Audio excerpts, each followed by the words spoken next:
और व्यक्ति बोला देखिए राम बड़े हैं, राम का जन्म त्रेता में हुआ, आपको राम को सर्वश्रेष्ठ मानना चाहिए।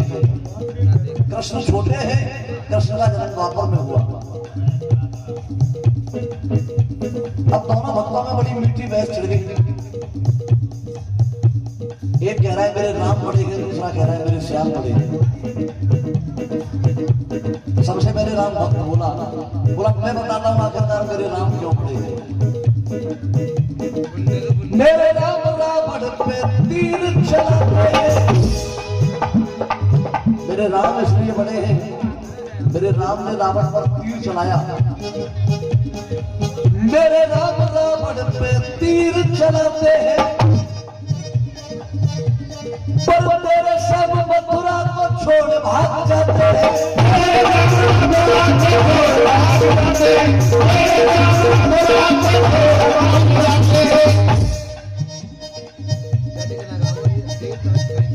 तेरे श्याम ने तो मथुरा को ही छोड़ दिया, द्वारका चले गए। मेरे राम पत्नी व्रत धर्म को निभाते हैं। मेरे राम इसलिए बड़े हैं क्योंकि मर्यादा पुरुषोत्तम है। मेरे राम पत्नी व्रत धर्म को निभाते हैं, पर तेरे सब गोपियों के चीरों को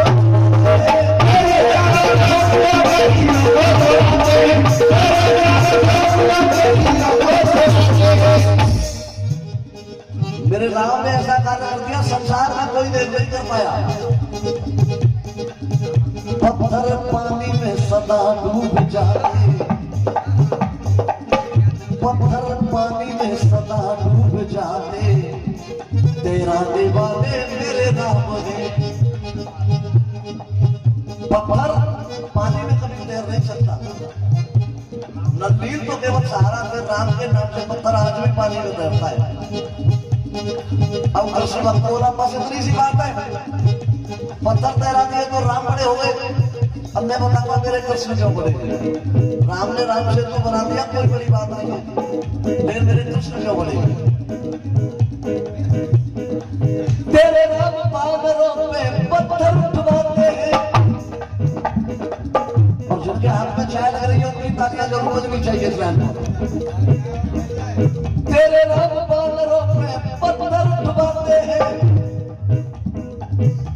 पर मेरे सब उंगली पे गोवर्धन उठाते हैं।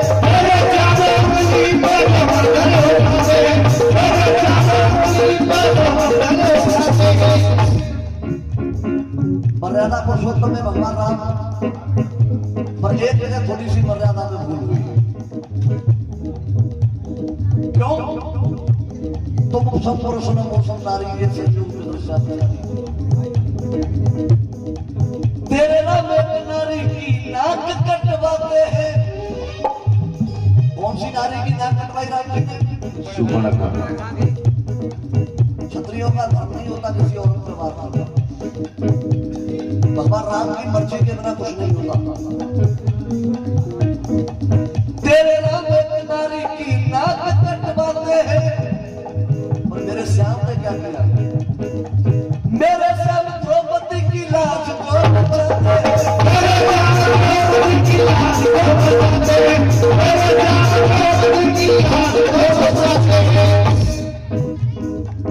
राम ने डूबने वाली चीज को तैरा दिया, लेकिन मेरे श्याम ने बिल्कुल विपरीत किया, उल्टा। गेंद पानी में सदा ही तैरती, गेंद कभी पानी में नहीं डूब सकती, गेंद पानी पे सदा ही तैरती, डुबाने वाले मेरे श्याम है। भगवान श्याम सुंदर ने गेंद को पानी तक कालियानाथ तक पहुंचा दिया था। गेंद कभी पानी में डूब नहीं सकती है, लेकिन कभी नहीं पहुंचा। अब एक तीसरा व्यक्ति आया, बोला तुम जो बहस कर रहे हो, बहस का कोई मतलब ही नहीं है, क्योंकि राम और कृष्ण में कोई अंतर नहीं, दोनों विष्णु के रूप है, दोनों ही विष्णु के अंश। तो दोनों बोले समझाओ हमें, तो सुनिएगा। तीसरा व्यक्ति समझाने लगा, दोनों एक शक्ति जाने संसार है, दोनों एक शक्ति जाने संसार है, दोनों कहीं बड़े बचे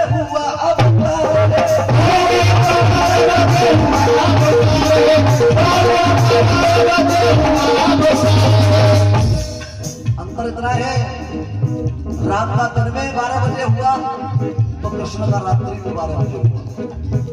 अवतार हुआ तो दोनों का एक लक्ष्य को लेकर हुआ। पाप धरती पे, वो पाप धरती पे, पाप धरती पे जो जाता